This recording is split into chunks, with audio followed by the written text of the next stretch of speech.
Cruising down the highway, windows down low. Sunset paints the sky in a fiery glow. Mountains rise up, touching clouds above. Welcome back to Talking Cars. I am at an amazing place, and a place where I think a lot of people who love cars love to come. Killarney Racetrack. And with me I have Barry Williams. Barry, how are you, my man? Alright, yourself. Lekker, man. So Barry is he's a racing driver, Yes. right? And he's not just any racing driver. And by the looks of it, we are in his pit here at Killarney. He's got some amazing vehicles, of which he's going to tell us more. But for now, let's start at the beginning. My man, you are a racing driver, right? Correct. Your license. Yes. When did you get that? How soon after school, or when did you get that? I actually got it when I was 9 years old. A karting license. What? Started racing in the go-karts on Yes. the short circuit.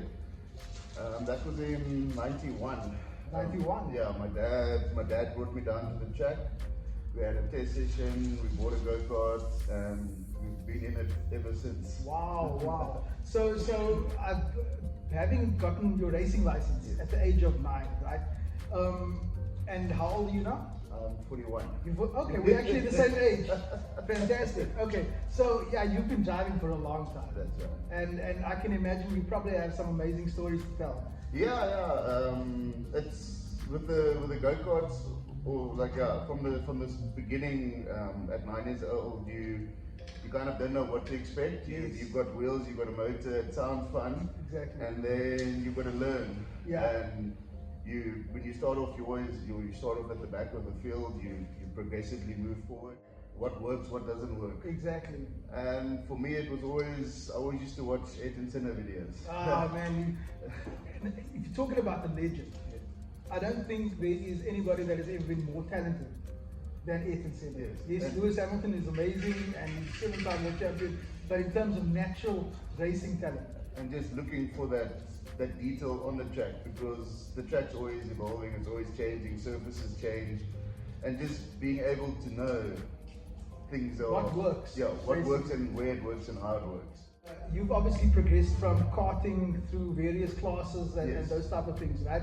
What are the different racing classes that you've competed in? Okay, so from the go-kart, we started off with 60 cc's, and then we moved on to 100 cc stocks. And then my final years in go-karts were in the 1 to 5 gearbox karts. Okay. In '99, I say lucky enough, but we put a package together that was able for me to win my Western Province colours in '99, and then we finished 4th in essays. Wow. I stopped racing. I didn't stop racing. I just went to go study. For sure. Studied to be. Well, my first passion was chefing. Really? Qualified as a chef at the Vineyard Hotel. Wow, that's like two opposites. Yeah, and now I've got a braking clutch shop, qualified mechanic as or petrol mechanic. Wow. Okay, so I think what the best part of all of this is probably you're a jack of all trades. Yes, I think and I that's love both of them. Exactly, and I think that's probably in today's society, that's the best way to go. To be able to do more than one thing is probably the best way to go. Yes, you've got to be able to adjust and change. Yeah, that's it. Fantastic. And then after studying and got my qualification, we bought Jafters Class B touring car, which was a Nissan Primera at the time, the 2 litre. Those cars were amazing. Sorry to interrupt you. You know, back in the day, I don't know if you remember with the Steady Group N touring cars that used to be. Geniel de Villiers, Duncan Foss used to drive the Nissan Primeras. First Ascenters. Yes. Sorry, you were saying, yeah? No, after the Class B, we did a season and a half in that, and then my dad was able to get Duncan Foss's touring car. Wow! We weren't able to race it. We did I think 2 or 3 practice sessions where the car was running perfect. The battery died, or the battery lost power, and the management froze. Wow. So it was stuck in limp mode. We put other management on, or we tried to get it running. Put other management on, got the motor running, it was tuned, and unfortunately on the dyno, while tuning it, ran lean. and melted the piston, so basically wrecked that motor. And at that point, to rebuild those types of motors, we had a spare motor, but we just made the decision, listen, put the spare motor in, and we're gonna sell the package as a running car. So I was unfortunately not able to race it, but I at least got 3 days in feeling what a proper touring car felt like. That's it. And okay, so I need to ask you this, right? Because it was amazing watching, I think it's Mike Briggs, Dion Hubert, all of those guys, Terry Moss, that was insane to watch that time. And I miss those days. I miss that touring car racing and stuff. That close racing. Yes. You didn't have to take a guy out, you just had to move him off his line. Exactly. Or take up space. Yes, with those cars was that they only had a certain amount of turning angle. So if you were online, everything worked fine, but just go off, you couldn't correct to come back. Okay. So you were kind of, if you just got nudged a little bit offline, you would run wide naturally. Yes. And unfortunately, you wouldn't be able to oversteer to cut back onto the apex or onto the racing line. Yes. So by that time, 2 or 3 guys come past, and then you've got to and then you have to repeat. But that must have been insane, just being able to drive that Premiere. Yes. Right? No, what did it feel like? It was it's one of those priceless moments. Pinch me, like those It's everything works. The brakes works, the steering works, the engine's working. And it's spot on. It's spot on. And like a lot of the guys who like car presenters and stuff like that, when they get the opportunity to drive an F1 car, you have to drive it like you've stolen it, because otherwise that's the thing, though. Otherwise it doesn't work. In all honesty, like any racing car, you can't pussyfoot. Yes. It wants to be driven. It wants to be flat out. That's what it's made for. It wasn't made to coast. Exactly. Coasting, you'll get around the circuit, but as soon as you go past coasting, the brakes aren't hot enough to stop it. Exactly. And the tires aren't. Like if you see the guys when they go out, like some of the formulas, they make it so that there's no tire warmers. Yes. And that first lap and a half, they're battling, but the guys who's obviously done the earlier pit stop, ties up and it makes for close racing. So Exactly. It makes for close racing and challenging. And tell me, okay, we have various cars. We are actually sitting underneath an old school Opel over here. Right? Yes, it's actually my dad's classic. Okay. It's a 1972 Opel Cadet Fastback. And then it's beautiful shape. Yeah, he's got the 2-liter Superboss in it with a 5-speed Crusader box. Wow. And so he was in a bit of an accident with it, so that's why it's pretty much stripped. It's hanging and being put back together. But him being a perfectionist, he wants to take off the part, put it back on. He wants to know that everything is done 100% to the T. Yeah, and he didn't want to reshell the body. For sure.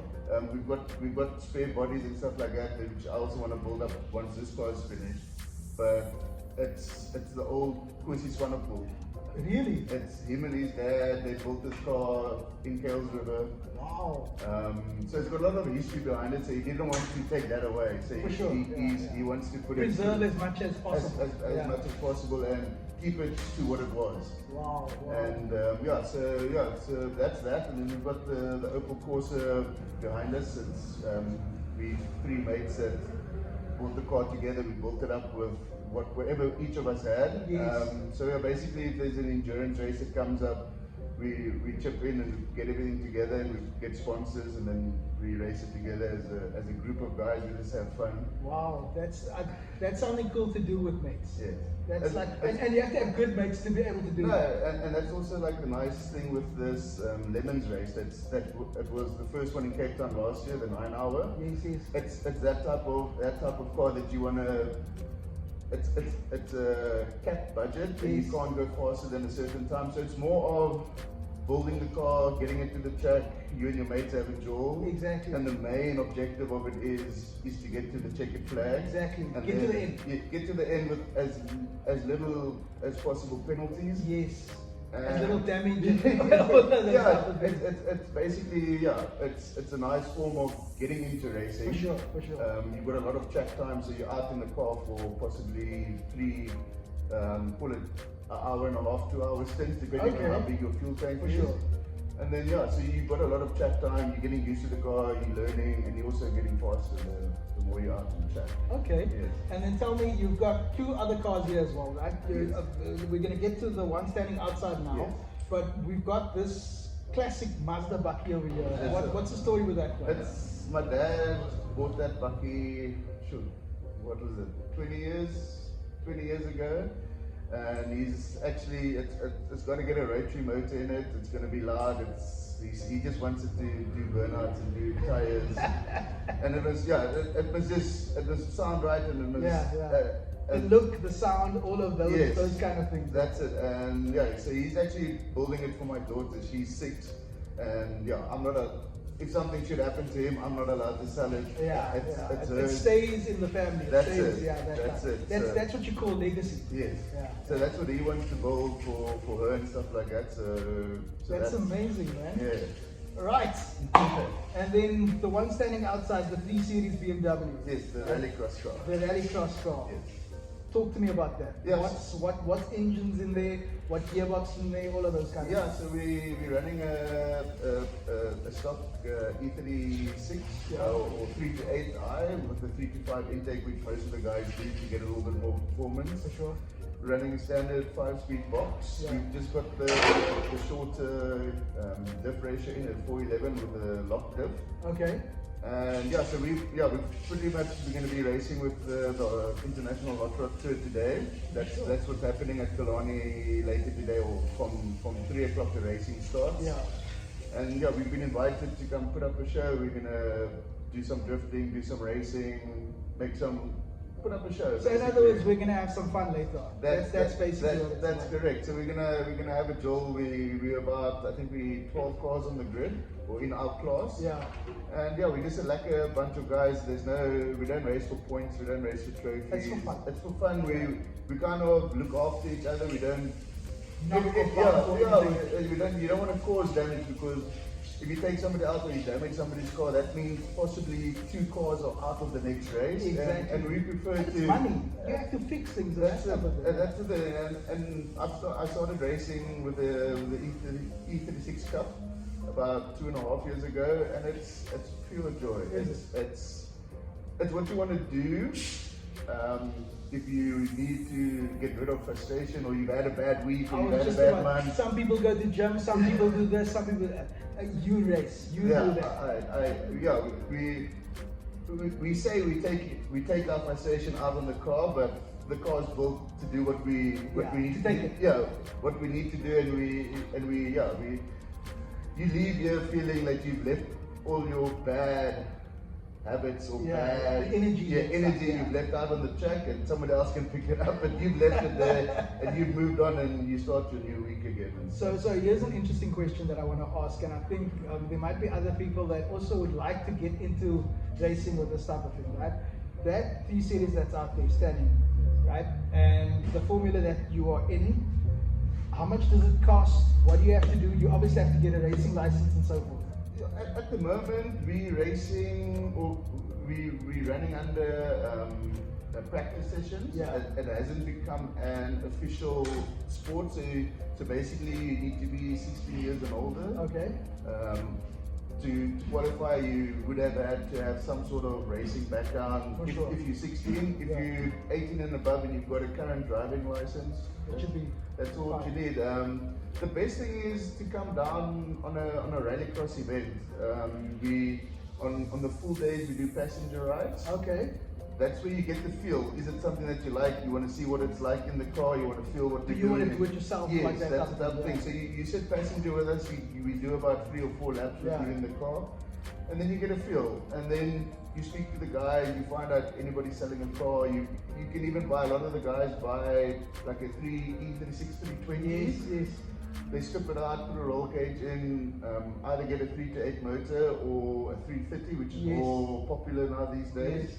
And we have rules like kilowatt caps and certain stuff like that. What is the kilowatt cap? It's at 190 on the kilowatt. Okay.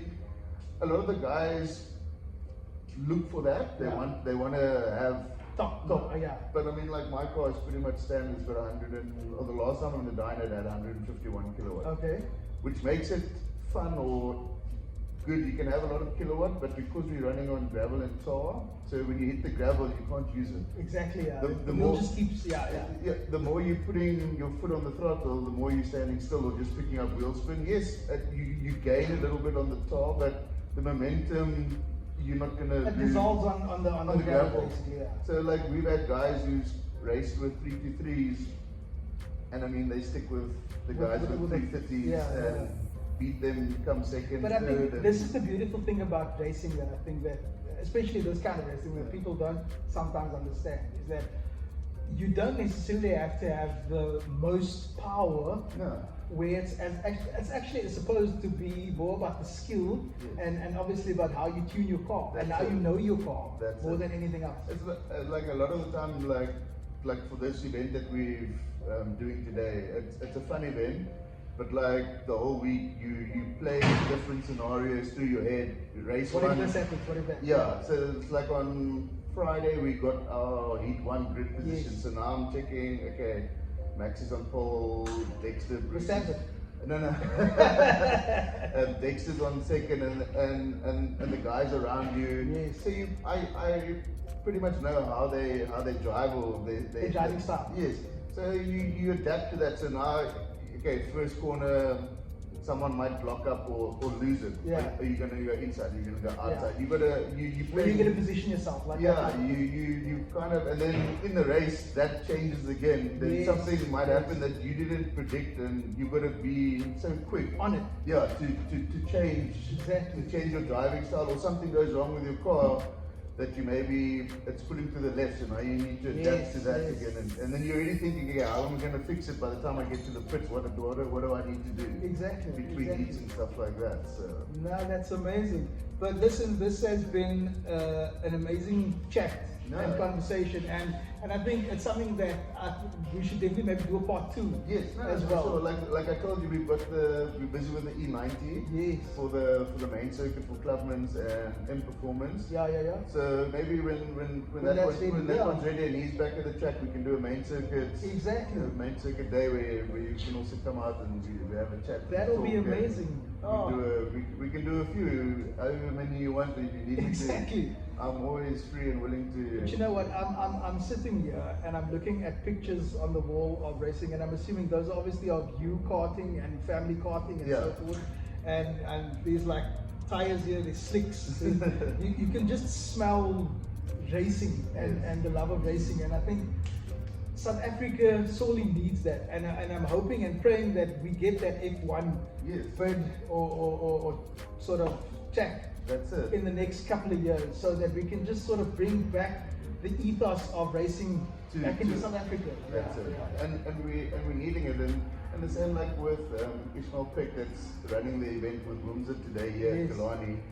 He's putting a lot of effort. He's going to the spinners. He's going It's to what the it drags. needs. He's going where he needs to be to find out what do you guys need. Exactly. How can we assist? What Exactly. do you need to do to make it better? Yes, and I feel like also like the city of Cape Town, they are doing a lot, especially with regards to legal racing and that type of thing. But I feel like the private sector can boost racing in South Africa so much more if they invest like massive amounts of money. Like I almost want to say racing in South Africa used to be massive and it used to be televised. I can remember that, and now you don't see that. Yeah, I mean it used to be on SABC. Yes, You exactly. used to watch the racing used to be live, Exactly. and then it would be on a repeat. You could watch it on a Thursday. I remember when friends of mine, they used to race the production cars, and we used to race the West Banks and stuff like that. Yes. I love Ben Morgenroot and those guys. My dad used to race with those guys. Is it? He also won the West Bank Class B championship in '96 and '97. Gee. And then the invitation class in '99. Yeah, it was sick. Wow.